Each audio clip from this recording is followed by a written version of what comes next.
ವೀಕ್ಷಕರೇ, ಸಸ್ಯಪಾಠಕ್ಕೆ ಮತ್ತೊಮ್ಮೆ ನಿಮಗೆ ಸ್ವಾಗತ. ಇಲ್ಲಿ ನಾನು ಒಂದು ಗಿಡವನ್ನು ತೋರಿಸ್ತಾ ಇದ್ದೀನಿ. ಕೆಳಗಡೆಯಿಂದ ಈಗಿನ್ನೂ ಮೊಗ್ಗಾಗಿದೆ. ಇದು ಮೊಗ್ಗಾಗಿದೆ, ಹೇಗೆ ಕಾಣ್ತಾ ಇದೆ ಅಂತ ನೋಡಿ.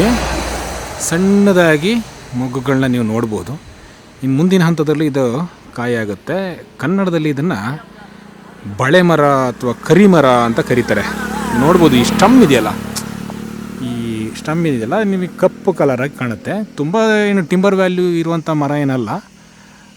ಡೈಸ್ಪರಸ್ ನಿಗ್ರಿಕನ್ಸ್, ಜಗಳಗಂಟಿ ಮರ, ಡೈಸ್ಪರಸ್ ಫ್ಯಾಮಿಲಿಗೆ ಸೇರಿದಂತಹ ಒಂದು ಮರ. ಜಗಳಗಂಟಿ ಮರ ಅದಿನ್ನೊಂದು ಮೊಂಟಾನ, ಬಟ್ ಇದು ಅದೇ ಫ್ಯಾಮಿಲಿಗೆ ಸೇರಿದಂತಹ ಒಂದು ಗಿಡ. ಇದರಲ್ಲೂ ನಿಮಗೆ ನಾವು ತಿನ್ನೋದಿಲ್ಲ, ಬಟ್ ಹಣ್ಣಾಗುತ್ತೆ.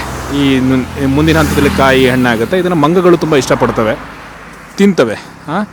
ಸಸ್ಯಪಾಠದಲ್ಲಿ ನಾನು ಈಗಲೇ ನೋಡ್ತಿರ್ಬೇಕಾದ್ರೆ, ಯಾವುದೋ ಒಂದು ಗಿಡ ನೋಡ್ತಿರ್ಬೇಕಾದ್ರೆ ಪಕ್ಕದಲ್ಲಿತ್ತು ಡೈಸ್ಪರಸ್ ನಿಗ್ರಿಕಾನ್ಸ್ ಅಂತ ಹೇಳಿಬಿಟ್ಟು. ಕರಿಮರ ಅಥವಾ ಬಾಳೆ ಮರ ಈ ರೀತಿ ಕರಿತೀವಿ. ಹಾಗೆ ನಾವಿಲ್ಲಿ ಇನ್ನೊಂದು ಸ್ಪೆಷಲ್ ಗಿಡವನ್ನು ತೋರಿಸ್ತೀನಿ ನಿಮಗೆ.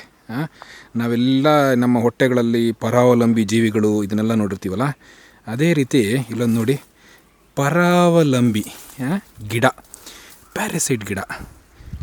ಎಷ್ಟು ಚೆನ್ನಾಗಿ ಕಾಣ್ತಾ ಇದೆ, ಜೊತೆಗೆ ಎಷ್ಟು ಚೆನ್ನಾಗಿ ಇನ್ನೊಂದು ಗಿಡವನ್ನು ಅದು ನೆಚ್ಕೊಂಡಿದೆ ಅಂತ ಹೇಳಿಬಿಟ್ಟು. ನೋಡಿ, ಇದೊಂದು ಕೊಂಬೆ. ಇದು ಇಲ್ಲಿ